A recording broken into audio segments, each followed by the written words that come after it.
All right, today we're talking about plans. Detailed plans, complex plans, ridiculous plans. I hate plans. And I'm joined today by good friend and podcast associate, client, whatever you want to call him, Mike Vardy. Mike, how are you today? I'm doing great, John. How are you? Pretty good.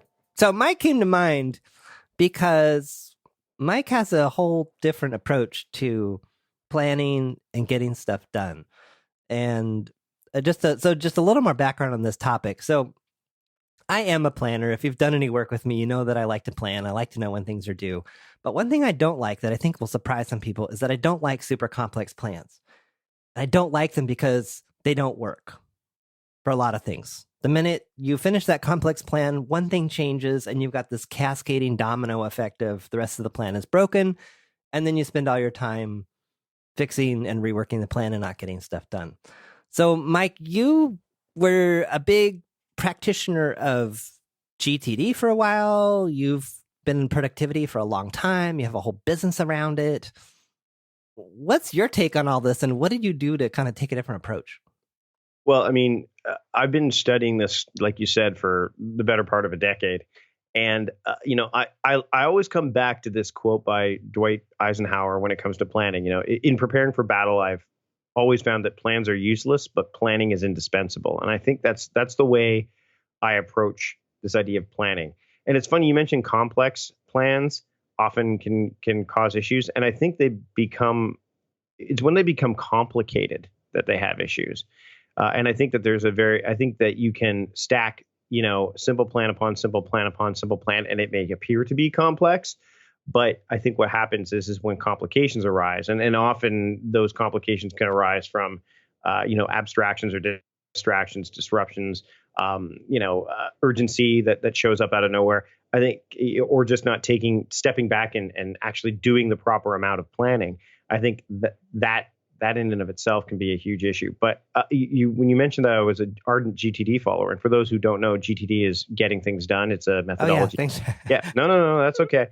David Allen created this philosophy, and I was a ardent follower of it. And I found that there was a lot of things that I didn't like about it. The more I practiced it, and again, I'm a big believer in personal productivity and subjective approaches to things so that you can reach your objectives. And I think the biggest thing for me is I found that GTD became too rigid and inflexible, and this idea that if you didn't do it all, that you weren't doing it. You know what I mean? That's, and I think that's where, and I think that's where we run into these problems, is that if we don't do everything associated with a system or an approach or a plan, then the plan has failed. And that's not true at all. And so what I did is I kind of stepped back and said, how do I approach this from a more human perspective, as opposed to almost like a industrial or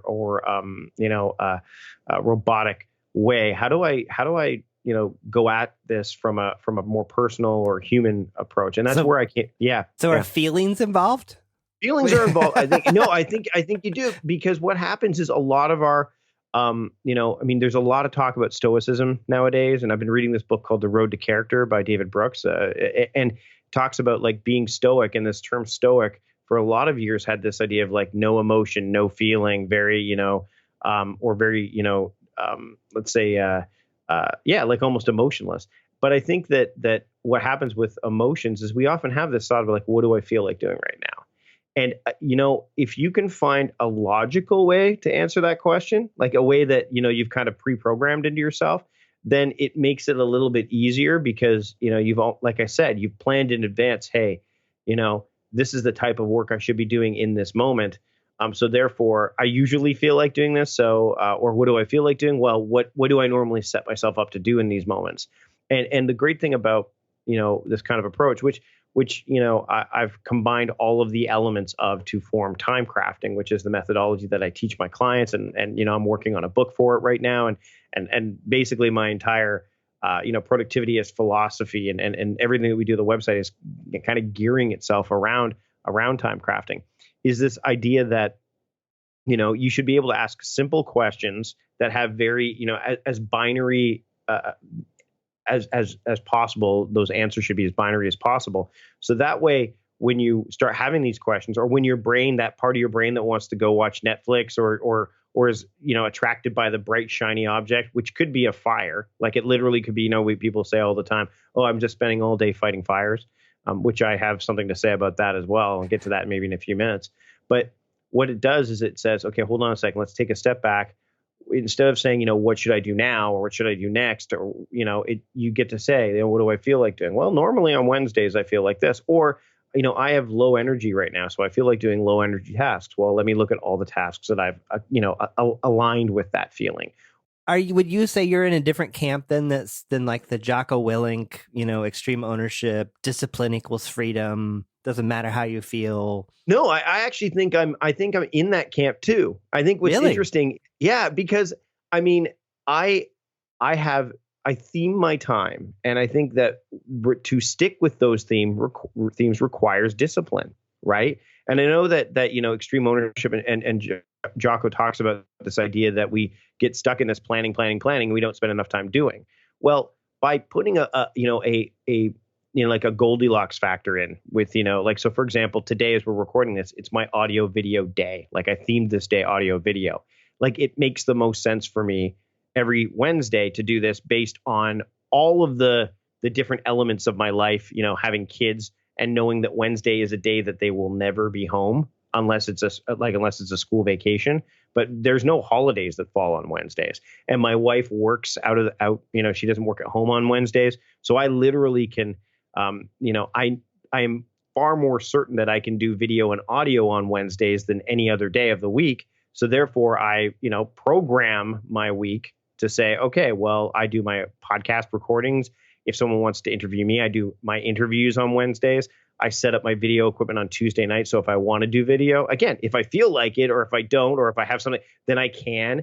And then what happens is, when I wake up on Wednesday morning, I don't say, well, what am I going to do today? Or what's today look like? It's okay, well, today's Wednesday's audio video day. So what audio video work am I going to do? And instead of looking at this massive to-do list or this massive scope of all the things that I need and want to do, I've funneled it. So I've defined my day, and then I've funneled my focus.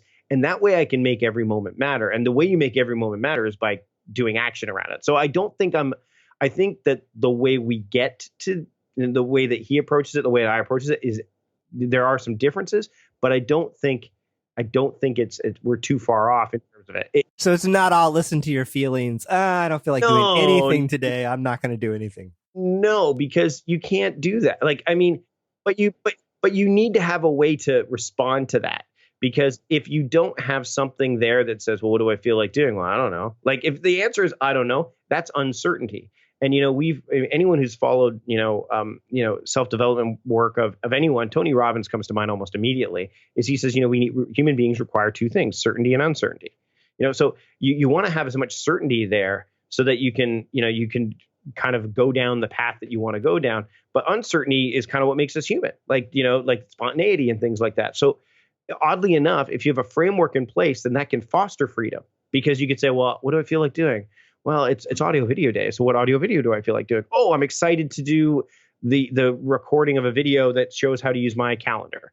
Or I'm going to do all of the opening and closings for my podcast that I've already done recordings for. Or I'm going to, but instead of you thinking, well, I'm going to write my book, or I'm going to work on, you have a very distinct path to go down, but it's not so rigid, which is what I had a problem with getting things done. At least the way that it's largely professed. And again, it's how I approached it versus others. There's obviously there can be some differences in how it's interpreted, but instead of me saying, like, audio video is a pretty broad topic, just like Tuesday's administrative day. Well, that doesn't fall just into professional stuff, but like I pay my bills on Tuesdays, my personal bills, because that's admin work, right? And I was reading an article earlier today about like life admin tasks. Well, I mean that so you want to have themes. If you're going to theme your time, whether it's, and you can theme anything, your day, your week, which I call weekly sprints because they're shorter bursts. The monthly themes, you could do horizontal theming. So people who are not necessarily don't feel they have as much control over their day, like they're not solopreneurs, or they don't run their own businesses, or they don't work from home. They schedule it horizontally, so they could say, okay, from 9 to 10, I'm doing communication mode, which means email, phone calls, etc. And so you could do what I call horizontal theming there. But what it does is it just gives you something to focus on as opposed to just looking at a list sequentially or in a linear fashion, because the world is not linear, and our brains are not. Our brains are designed to kind of go with, quote, the flow. And if we make a linear, we're going to be. I mean, that's why I don't think that working by project is always the best course of action either, because you end up jumping from platform to platform, from medium to medium, from context to context, if you want to use that term, or from modality to modality, and you're not getting to any state of flow. Whereas if you were to say, I need to go into Excel to work on this spreadsheet for this one project right now, what else can I do while I am in Excel? What other, what else can I do while I'm in this resource mode? Then you get to, then your brain, the only thing you're changing is the circumstances as opposed to the, again, the place that you're doing it. And to me, I think that's a much better way to work most of the time. So you talked about days, weeks, months. The other thing that triggers me is when I talk to people and they say, I've constructed a plan for the whole next year. Yeah. when I just think, or I've even seen situations where people have like a 2-year plan. And, after month 2, something's happened that, that thing 2 years away, it just, yeah. So what's your take on that? Okay. So I just did a talk in early 2018, the first talk of the year I did in the calendar year 2018. And you know me, I'm not a big believer in starting the year on January 1st. I actually start my year when the kids go. You make a big deal about it too. I do. Start the year you want anytime you want. But lately, and again, this is what happens when you spend time in this area is you talk about the year. And I think that, I'm a big pro wrestling fan, and the year never, they never get time off. Like, it's just a constant cycle, right? Like, so there's no off season for them, and life really doesn't have an off season. There are peaks and valleys, and there are slow times and busier times depending on what you do. It's very subjective, right? But I during this talk, I had somebody say to me, look, they're doing the monthly theming, they're doing the daily theming, but they set some goals for the year, and they never seem to hit them. Like, they always struggle. And they said, what do you think I should do? I'm like, well, don't make yearly goals. And they looked at me like I had 3 heads. And this, of course, is delivered in January, where all people are talking about is, how to plan your year and how to do this. And I actually have a course called the Now Year Action Plan course, but it's not so much about planning like what goal you want to have for the year. It's about breaking your year down into smaller components. And I used this analogy when I was talking to this person about it. I said, well, imagine you're at a cocktail party, and you want to talk to one person in particular. Let's say you're having a conversation. If you're like really close, then you're probably, that's your relationship with daily theming. It's very, very, you're right in the moment. If you're a little bit further apart, then, maybe somebody can squeeze by you, but you can still have a conversation. That's maybe monthly themes. But then once you get further apart and it's a crowded cocktail party, 3 or 4 people, there's this propensity for you to still try to have that conversation, even though there's a lot of noise in the way. And that's how I think the relationship with the year is that you still try to say, oh, well, I think I can do that. I think I can do that. But the problem is that there's 365 days. It's a very long, extended period of time. And yet the other aspect of the cocktail party is, let's say someone shows up. Let's say you see someone come in that you want to talk to. You're not going to shout across the room, hey, John, you're going to maybe give them a knowing wave or a glance. And that's kind of like a visual cue for you guys to get together a little bit later and have those conversations where you can actually have a closer connection. And that to me is more like the life stuff. So beyond the, thing like virtues or like character. And I think for me, the biggest thing is if you're going to look, don't make the only resolution you should make for your year is to be more resolute in the smaller things, right? Like I'm going to be more resolute in living up to my monthly themes, or I'm going to be more resolute in living up to these virtues, let's say, that you want to characterize yourself as throughout your lifetime. That's where I think the year can help you is I want to be resolute in the smaller, the things that take place in the month, the week, the day, the hour, the moment, as well as the things that are going to basically are legacy building. And in that book, The Road to Character, Dave Brooks calls it your eulogy resume, as opposed to your actual resume, right? When you die, people aren't going to say, wow, man, he showed up to work every day and made the most amazing spreadsheets. And, he was his to-do list. Holy smokes. He checked off at least 14 to 15. They're not going to say that. They're going to say, wow, he was so kind. She was so gracious. very charitable person. Like those are virtues. And when I tell people to like pick 3 yearly words, which is a strategy that Chris Brogan taught me, like some of the words you can choose, they should be virtues, or and because you can easily attach virtues to yourself, because it's not like there's any dearth of them. Like you could look up in any culture, in any religion, in any faith, and in any whether you're religious or not, and find things that you want to kind of build yourself up to be, because that's the kind of stuff that builds character. And really, when you think about it, our whole life is a story anyway. So if you want to, you could say that you are a character in that story. So you want to build that character. So I don't think, if someone said to me like, oh, I have these New Year's resolutions, I'm like, oh, I hope it's to be resolute about the smaller things that you can accomplish regularly. Because I think that term resolution has been diluted, just like the word busy. Right. I think that to be, there's a Ben Franklin, I was reading this in the Art of Manliness blog, and Ben Franklin has 13 virtues, and that was his thing to do. And I'm fascinated by virtue right now. But he had his fourth virtue was to be resolute. And the reason that was his fourth one is so that he could be absolutely certain that the other 9 would be taken care of. So I think that, and again, it comes back to that quote I said off the top: planning is indispensable, but plans are useless. Because like you said, 30 days, you can make things happen consistently over 30 days. That's why they say 30 days to make a habit. You hear that common, but 365 days, like, so many people will take on, like, if you're going to do something for 365 days, pick something small, like I'm going to journal for 365 days, or I'm not going to, or I'm going to, meditate. Like, if you could pick something like that, that's small and gets you a quick win, pick one of those things. Don't say to be more healthy or to write, I'm going to go to the gym every single day. Yeah, can't. But I think you'd be better served to say, I've got these up to 12 monthly things, or these 52 weekly if you want to be a multi-potentialite or something like that.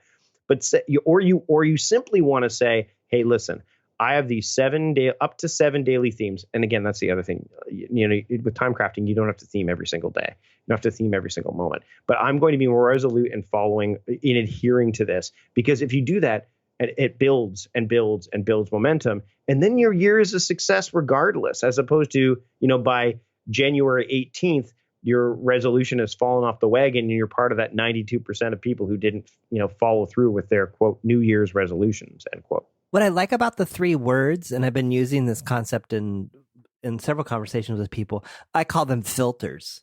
In other words, and I think that I'm hearing the same thing with the theming, which is, does it fit in this theme? Does it fit in this filter? So in other words, when it comes to making decisions in terms of decisions on a daily basis, weekly, monthly basis, sometimes it can be, well, if these are my 3 words for the year and I've got a decision to make, does it fit in these 3 words? Does it run? In other words, I call them filter. Does it run through this filter? If the filter catches it, good, you're going to do it. Maybe you should commit to it. But if it doesn't, it's just going to flow right through. It doesn't get caught, and it doesn't match up. Yeah, I recommend to a lot of people, like, if they're going to choose 3 words, if this project or this goal or this aspiration doesn't connect with at least 2 of the 3 words, don't do it. It doesn't. It's obviously, it's like you said, it's not going to get caught by that filter. And the other thing that theming does here is, like, so for example, we talked about daily theming, and today's my audio video day. Well, if I'm still stuck, if I'm like, whoa, wow, I have 43 audio video tasks to do, I go, well, what's the monthly theme? Oh, the monthly theme is coaching. Oh, well, look, here's the 8 things that fall under the project coaching that are audio video. So all of a sudden, again, like, theming does allow me to funnel my focus almost to get to the smallest amount of high impact tasks at that time, right? Because then if I did all 8 of those audio video tasks today, I would have fulfilled my daily theme and my monthly theme in one fell swoop. And then I have choice. Am I going to do more audio video work? Maybe not right now. Oh, I have low energy. I've done these 8 and I'm wiped out. Okay, let me look at all the low energy audio video tasks, or just let me look at all the low energy tasks and skip so it gives you a path, because so often what we do is we write down our to-do lists, or we have and we just look at it in, like I said, in a sequential order, or how we captured it. And it just, we're jumping all over the place. And to me, you want to have that, like you said, that filter, you want to have that funnel. And the only way you can, and we hear this term, design your day, The only way you can do that is if you define your day, which is why I've called this thing time crafting. It's about crafting your time. What if you're say a software developer? Mm-hmm. All you're doing all day long, and I come from the open source software world, so you might be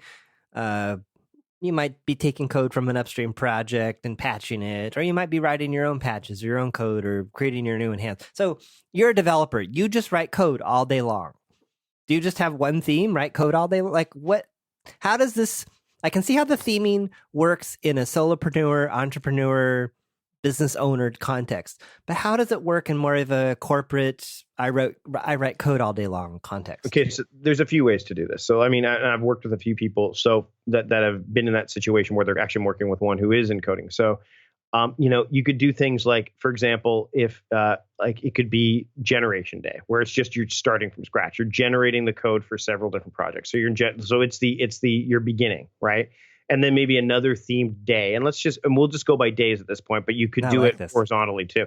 Secondly, it's like, let's talk about the optimization. So I've already got this code. How do I make it better? Right? Like, so I'm going to look at all the projects and see and you could do this with like a Kanban board, right? Like, so you could say, hey, it's generation mode. It's generation day. These are all the things that are in that bucket. There's optimizations here. All these things are in that bucket. Oh, here's debugging. Like, I'm going to focus on debugging.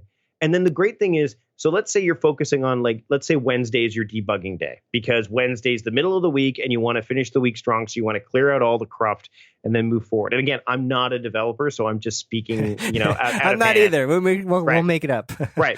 So then let's say your boss comes along and says, hey, we have a meeting right now. I need you in a meeting. That never later happens. Today. That never happens. Never.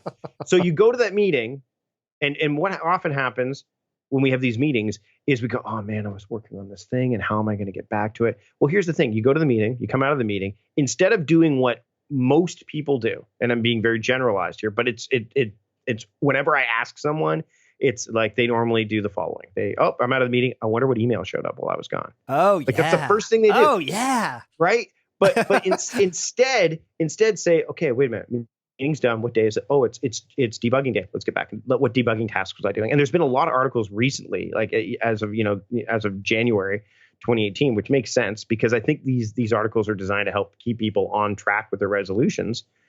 Is to say if you go in with a plan as to how to get back to the task you were working on, then you're more likely to be able to get back on track with that task. Well, theming allows for that, whether it's daily or horizontally. You could say, okay, I'm going into this meeting, or let's say, and I would consider if you have a meeting that shows up out of nowhere, or you have a regular meeting, it's not a distraction, it's an abstraction in your day. It's something that is not necessarily part of that theme, but it's just a blip on the radar. Same thing if you get called from your kids at school and say, hey, you got to go home to pick up your kid at school.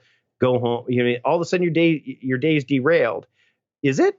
Does it have to be? You could say, okay, well, you know what? Today is debugging day. Can I do that from home? Or you know what? What can I do now that I'm at home? Maybe I need to look at tasks that I can only do at home. So you give yourself this kind of, and that's where you incorporate, obviously mode-based work as opposed to, theme-based, theming. What's the difference between mode-based and theme-based? So theming is actually, it's funny. There's 5 categories of modes.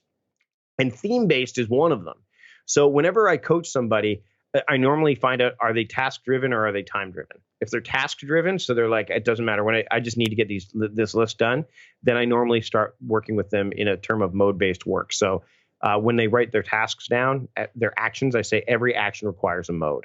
So we start to say, well, what are some of the themes, the regular aspects of your work? Oh, debugging, coding. Coding could be the main thing. Okay, well, that's an activity, but so that could be an activity-based mode. But the whole point is that you look at your tasks through the filter of what modality do you need to be in. And there's, like I said, 5 categories. Theme-based, which is, again, if you're using theming, that you can categorize them that way.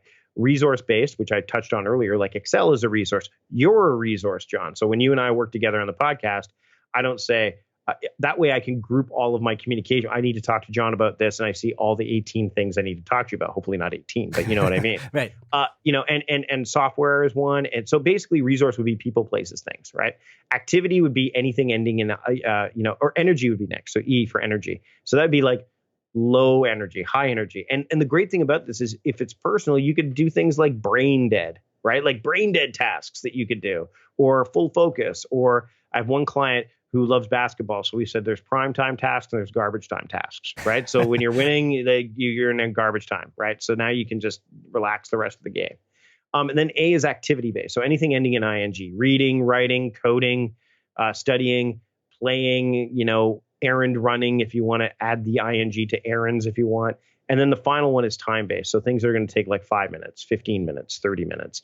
You don't want to have too many times because all of a sudden you're trying to calculate, okay, well, how many of these? But the whole point is all 5 of these. I use the acronym TREAT because when you work, when you approach your work by working by mode, it's a treat to work because you get into the state of flow. You're treating yourself better. So that's basically for people who are task driven, who are like to-do list driven, I will lead them down that path first. And then they'll say, well, when's the best time for me to group all these tasks? And we can look at their to-do list and say, oh, well, mostly on Mondays, you do a lot of meeting planning tasks. Or let's say Monday, you do a lot of planning tasks. Well, maybe Monday should be planning day.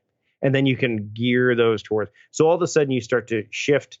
And now you're marrying that task-based mindset, which is the one that you really need to focus on because it allows you to focus on what's important, versus the time-based mindset, which is the one that forces you to deal with what's urgent. So you need to have both of those mindsets in order to actually deal with life and work and all that, because sometimes things are urgent, but most things that are important often are forsaken for the things that are urgent. So you need to be able to have that harmony between those two. So the difference is theme-based is more focused around the time of day, week, month, year, etc. Whereas mode-based work is more centered around the details of the day, the tasks. Throw out, I don't know, just like 10, 20, like what could be different monthly, like just to give a broader context for, I have some of an idea of this because I've done some of this. I'm not a practitioner per se, but I borrow and steal little pieces from you here and there. It's like maybe like throw out 10 or 15 different themes for like more corporate-y people, and then maybe 10 or 15 for just solopreneur and entrepreneur type. Okay. So, I mean, I go over this a lot, the Now Your Action Plan course. I actually walked through me doing it, which is a lot of fun when you see how my mind actually works, or it could be terrifying. But I mean, like, so and what I do for both, people who work for someone and people who work for themselves is I say you might want to have personal and professional themes. So ones that help you, especially people who work from home or they run their own businesses, because often the personal stuff kind of gets forsaken. So I'll give you some professional ones first that would work for people who run their own businesses. So things like marketing. Maybe your focus on more for 1 month is on marketing. So it doesn't mean you only focus on marketing that month. And I think that's important to clear up, is that your monthly theme isn't the only thing you do. It's just what gets emphasis or what gets your overarching focus. So marketing, planning, like in August, my month, because I start my year technically in September, August is my planning month. Another one would be like I'm doing a website redesign. June is the month where we focus on the website. Let's see, digital product creation. So maybe you're going to focus on your digital products for 1 month. Budgeting. That's another great one. And that could work for corporate too. Like, okay, the budget comes out. So my overarching focus in this month is going to be working on the budget. Let's see, if you're writing a book, like a book proposal, maybe for 1 month, that's going to be your overarching focus, is to work on the book proposal. So those would be like some examples of professional themes that would work for solopreneurs, and then, or people who run their own businesses. But then like personal themes, like last month was learn French for me. So I actually am now 50% fluent in French, which is good because I want to be able to. And you're Canadian. And I'm Canadian, which makes sense. But now my daughter's in French immersion. And the reason I chose that, which lined up nicely with my 3 words for the year, redesign, rebuild, and reclaim, is that now my daughter and I can have conversations in French and I can kind of understand her, when she does that. I can't understand her in many other ways, but, decluttering, like a decluttering month, that's both personal and professional. I call those hybrid themes if they can actually fit both. So like decluttering your like a really easy one would be like a home decluttering, but you could also use it for digital decluttering, right? So those are 2 separate ones, or they could be merged together to be like a decluttering month. And you might want to align that with spring cleaning. So maybe you're going to do that in March or April. I have one called relationships, and I chose that one for March. And again, that's a hybrid theme. personal and professional. Doesn't have to be though. And the great thing is I'm doing that in March because I'm going to 3 conferences in February. So March is my month that I want to reach out to everybody. So it lines up nicely there. Self-care. That's another great one. Like taking, in July this coming year, I'm in self-care. That's my overarching focus, is to take better care of myself. So both personally and professionally, but mainly personally. Cooking. I want to become a better cook. I'm going to take 30 days in June to focus on that. And then 2 months before that, I'm going to be focusing on gardening, because you and I both live in climates that are pretty robust for having urban gardens and stuff like that. So we're going to be focusing on that. So those would be examples of personal ones. And there's so many, like family. I mean, you could come up with, but then for people who work for corporations, you're going to want to be a bit more broad. So again, marketing could be one, budget could be another. You could even do, and I had this one client who I work with in San Francisco, and he said he had project A, project B, and project C. He didn't know what those were going to be when he put them, but he knew that the cycle of his business, he put all the stuff that was certain. So budget was in January, and he put all the common ones like marketing. We're going to focus on marketing. We're going to focus on outreach in this other month, and we're going to focus on planning in this other month. But then project A, project B, and project C, these months are the slower months. So I'm going to focus on these ones. I don't know what project A is yet, but when I do, what he did was inside of his task app is he called it project A. And then eventually he put project A : and then the name of the project. And what's great is he put that into his Google Calendar. So every year on that month, project A, he just doesn't know what that will be until he gets, and funnily enough, 2 months before project A is planning. So he can normally set aside what those projects are going to be. And the other great thing is you don't have to theme every month, and you don't have to have the same, you don't have to have 12 different themes. You could have, like, I have one client whose themes for, and he's a writer, but his themes are create is one, complete is another one. So tie up all the loose ends. Another one is alignment. So those are his, like, and they rotate every, so basically he runs through those 4 times a year, and he did it based on the cadence of his work cycle. So I think that's, especially if you're working in a corporate environment, the one thing that's great about working in a business environment, a company environment, is that there is a lot of, there's more rigidity. There's more frameworks. Because it has to be, because it's what keeps things together. So you can work within that to say, okay, well, I know these things are certain.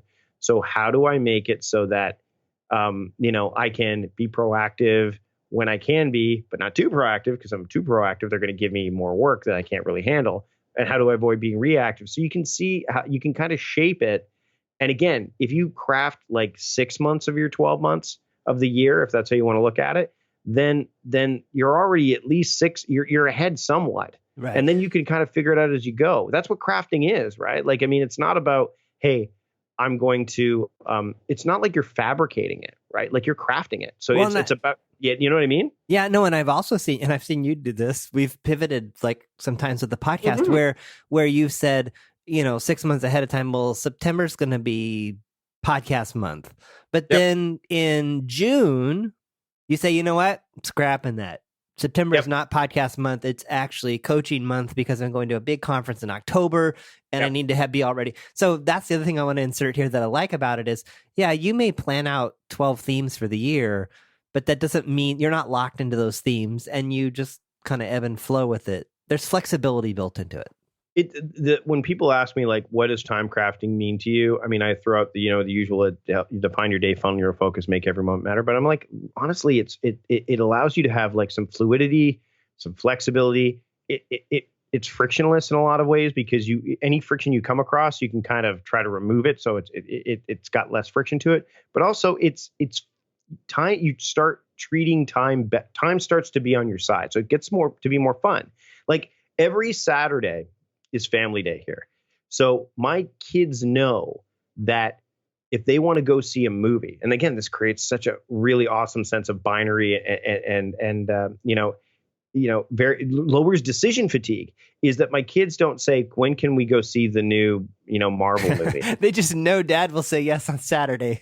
Exactly. They know that. I mean, and so that's the thing, is that I've designated that time. And the great thing is that, I mean, Monday is my optimization day and Friday is my deep work day. But those days occasionally get co-opted because the kids are out of school, because sometimes holidays fall on Mondays and Fridays, right? But those are days I can afford to lose optimization once in a while.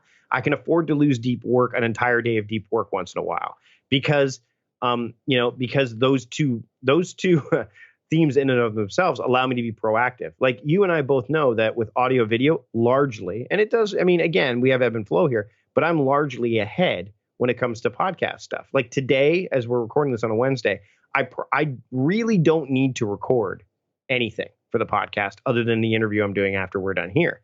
I don't really need to, because the next interview that I have lined up, we're already way ahead. You know what I mean? So the other great thing about theming is that it gives you the ability to not say, well, I'm going to put that off till tomorrow. It gives you an actual designated place to put it as your first option.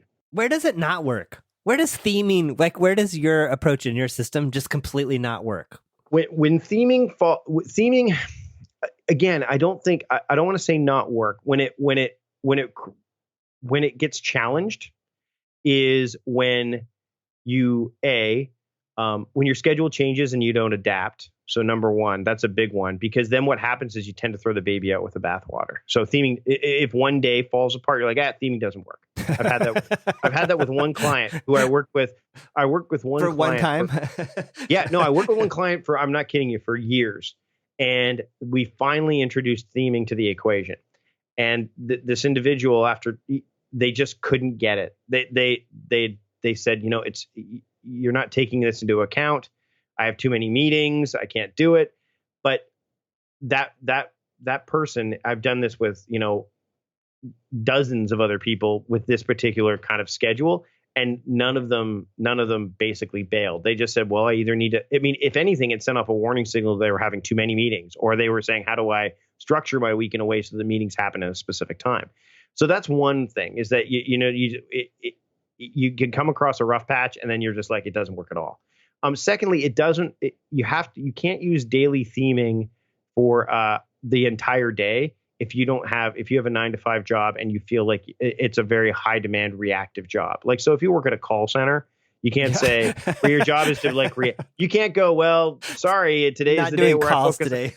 but here's the thing, is that theming isn't just for that 9-to-5 work time. It's for the time before and the time after, right? So, we have 24 hours in a day. So what I tell people is, okay, when you're in that 9-to-5 mode, then work by mode, use mode-based work, or use a horizontal theming, right? Like, use that kind of theming. But when you get home at 6:00, instead of going, well, my day's done, I have no more decisions to make, and then you sit in front of Netflix or whatever, like, if you're going to sit in front of Netflix, at least have some purpose behind it. There's a reason that there's a my list option. Like, don't just scroll through Netflix endlessly. I'm in recharge mode. Right. Yeah. Or just, I mean, and people go, well, it doesn't seem very human. If anything, it just gives you, it's not like you have to do it every single moment of the day, but it just gives you a jumping off point. So I think that it runs across some real challenges and monthly theming runs across some challenges when you have if you're a multi-potentialite, like if you're somebody who wants to do a lot of different things, but that's where you would adopt weekly sprints more. So you just monthly themes. What I'm going to do with monthly themes is they're just going to be qualitative. So in January, I'm going to focus on charity. In February, I'm going to focus on being, showing more gratitude but then weekly sprints are like, I'm going to focus for this entire week on this specific project. Because I throw weekly sprints in every once in a while as well. Like if I'm going to, let's say I want to create a marketing plan for a product, I might just do a weekly sprint for that, just to get it start to finish in 7 days. Right. And then, of course, each of those daily themes, like, so on Monday, I'm going to optimize it. Tuesday, I'm going to do admin around it. Wednesday, I'm going to do any audio or video. So maybe I'll record a video for the marketing planner or record some audio. Thursday, maybe I'll do a podcast that we'll just throw into the feed as a commercial. Thursday, I'm going to do, training. So I'm actually going to build the thing that's going to help them. And then Friday is the day where I do deep work. So it could be writing. It could be anything that's going to require real depth of thought. Saturday, I'm not going to do anything because it's family. And then Sunday, or maybe maybe I consider the people that are in my Facebook group my family. So I'm going to, but you can Right, create, right. that's very subjective. And then Sundays that I start my week on a Sunday. So Sunday would be when I would initiate the plan, but I could do that some days. How often does your plan like get off the rails? Like the way you're describing it, it sounds like it's just like this effortless ballet that like it's always synchronized. Like how often do you find yourself like restarting? The reason that it stays on course is because I journal every single night. If I didn't journal every day, and that has happened. That's my biggest when I don't track it, like even and there's ways I've journaled where I've said, I need to put in here what my daily theme was, so I have a template that's like, okay, when I'm struggling, or when like the holidays is always tricky, right? Because kids are home, families around, go go go, fast fast fast, now, a lot of that stuff, and it's hard for you to say, okay, well, let me focus on, I need to focus on deep work on a Friday, and your kid's not going, your kid's home, and they know, hey, you're home too. So journaling has been a big help for me in that regard. But this wasn't something that I just built overnight. Like I didn't just, cobble it together. Like it's been, like I said, it's been crafted. So, I've experimented, like you said, moving monthly themes around. That's happened this year. I mean, I was going to learn skating in January and decided, nah, I'm not feeling it right now. So I'm going to learn Japanese instead, which, if anything, and I've been taking Japanese lessons in January. It's like, holy smokes, this is a hard language. But I'm feeling like it's something that I won't probably, I mean, I'm not going to succeed with it very great, like to a great degree, because it's a very hard language. But it's made me want to pursue it a little bit deeper when I have more time, right? Or when I have, so I think that you have to, it's something that you have to cultivate. And that's the thing. And then, I mean, again, that's why I've called it crafting. It's like, and the reason that term came to be is that my son played Minecraft, and I'm like, can you explain Minecraft to me? And he goes, yeah, you basically take like, and I'm paraphrasing because he's 7. He probably used to, his language was like, yeah, Dad. So you take these basic things, and from those things you make, these awesome things. Like you make a bow and arrow, and you have to take like 5 of these. Like, so it's basically you take these basic elements and you make something amazing from it. Because and then you have fun with them. I'm like, oh, and I kind of took it that way. So I would say that, like, when you try this, and that's why whenever I work with people, I say, look 3 weeks out if you're going to theme your days. Yeah, make this practical. Like, if you were to, like, right there, how would you? Yeah. Someone's listened to all this, and they're like, "Will you guys just shut up and tell me how to do this?" Yeah. What would the first 3 steps be? I guess to qualify this, so if you want to theme your days, first off, do one of 2 things. Number 1, look 3 weeks out and find your certainties in that week. And if you have a holiday falling within that 3-week period, then go an additional week. So because a holiday week is a bit of an abstraction, and look at your week and go, oh, well, every Wednesday I have these 3 meetings. So maybe Wednesday should be meeting day. And that means I do the meetings, but I also prepare for meetings, and I read minutes for past meetings. And then when you brainstorm for what would fall into that category, and just start with one daily theme, like just start with one. And if you can find another one, and I mean, let's face it, a lot of people are probably already having a household day or a family day normally on a weekend, right? But define it, like be very clear about it. Don't say, hey, it's Saturday, what are we going to do? Say, oh, Saturday is family day. Don't call it free day either. Might as well just keep it as Saturday, because free basically doesn't give you any, free is anarchy for your brain. It goes, I'm free to do what I want. Yay, I'm going to do exactly what I was doing before. Because that's what I want to do. No, define it. Like define your day, and you don't have to do all 7. And if you're not going to theme your days, but you're like, hey, I want to set aside, earmark some time in my days, then pick a moment, like pick a horizontal theme and say, every night from 9 to 10, I'm going to read, or every morning depending if you're a night owl like me, that's my best time. But maybe in the morning you're going to say, hey, I'm going to do this. Those would be good places to start with like theming. With mode-based work, again, pick one of those categories of modes that I talked about. So theme-based, resource-based, energy-based, which is the one I would, that's a winner for a lot of people. Activity-based, which is, again, pretty generic, but it's one that people can wrap their head around, and time-based. And then when you're writing down your actions, just figure out if it hits one of those, if it hits that modality. So, oh yeah, you know what resource do I need to do this? And just start adding a mode to every task that you have. And you could do that on paper. You could do it in a task app. If you're using, like, say, Trello, just create a label for it. If you're using OmniFocus, you could use a context for it. If you're using Todoist, a label, Asana, if you're using paper, you just like have a column that says M. Like I have a column that says MAPS, and it stands for mode, action, project, or priority, depending on what the paper is representing. And then S is for schedule or score. Again, it depends. There's a lot more depth there that we can't really get into in this podcast. But just focus on the mode and action. Like, hey, what action is this? Okay, what do I need to do to complete this? And that way you're going to be able to do things like if you write down a phone number, instead of writing it down on a random Post-it note, not like John 737-6858, you're going to what John who? What am I going to call John? And then the modality would be, phone, right? Or it would be, say John is a bit of a pain in the butt to talk to, high energy, right? Like, you know what I mean? Like pick whatever. And then that's a good jumping off point. The one thing, again, when you're crafting something, you don't go, let me add everything to the mix. You start small and build, so you don't have to do it all at once. And the great thing is you don't have to do it all ever. There are people that, you don't have to do it all ever. I mean, the one thing that I would highly recommend, the bookends are capture everything, regret nothing. Anything comes to mind. And that's a known thing, no matter what system or project, get it out of your head, put it someplace that you trust. That's right out of the David Allen playbook. And others have said this too.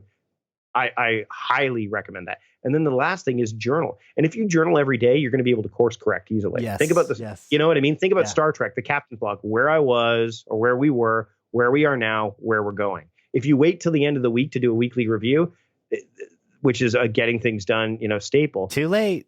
It's also a lot to do. Yeah. It's the thing that most people stop doing. They're like, how long does it take to do the first weekly review? I don't know, 3-4 hours. What? I don't have time to do that on a Friday or Saturday. Or I don't want to sacrifice my family time. But if you take like 5 to 10 minutes at the end of every day and journal, then you're building that up. And then at the end of the week, you can go, how did the week look? And then you've got a planning day for Monday or whatever. And again, so just start small. And I think those would be the two elements, is just start there.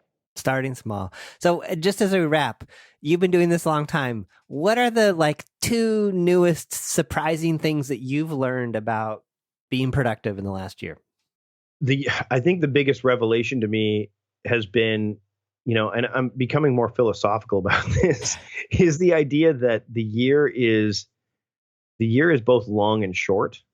And it's so hard to kind of fit it into a box, whereas, those shorter time periods are much easier.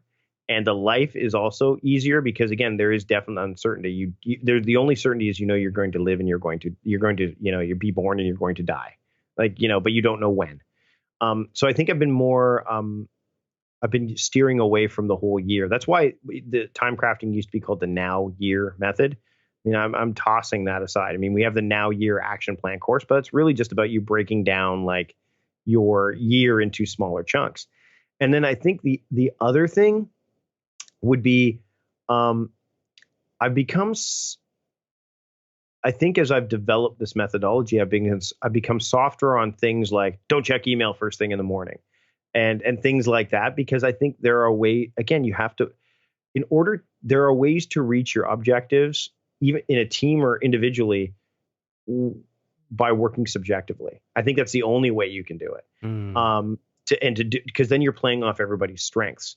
I'm a night owl, but people who are morning people, I'm never going to say to them, you should become night owls. And it really bothers me that people say that night owls should become morning people. Like, it's just, it's like, it's such a weird thing to do.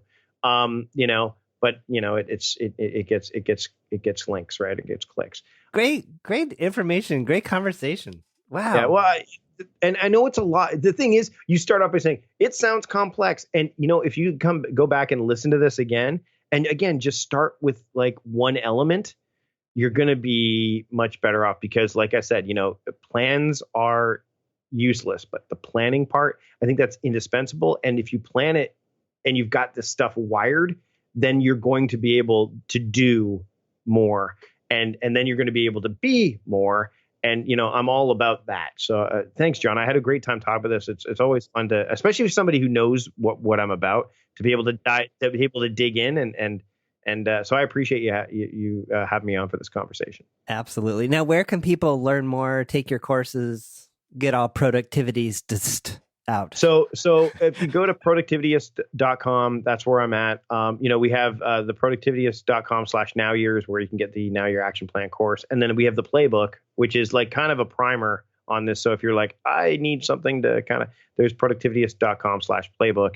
And you get like plays with it, and there's some video and audio there too. So I think those are the three places that I would look at. Cool. And I'm on Twitter, I'm at Mike Vardy. So if you have questions or anything, you can just talk to me there.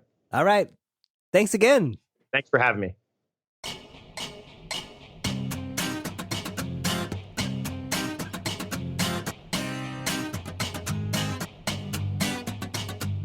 Thanks for listening to The John Polster Show. Notes, links, and all that other good stuff for this episode are at johnpolster.com/podcast. If you have questions or ideas around the podcast, send those to podcast@johnpolster.com.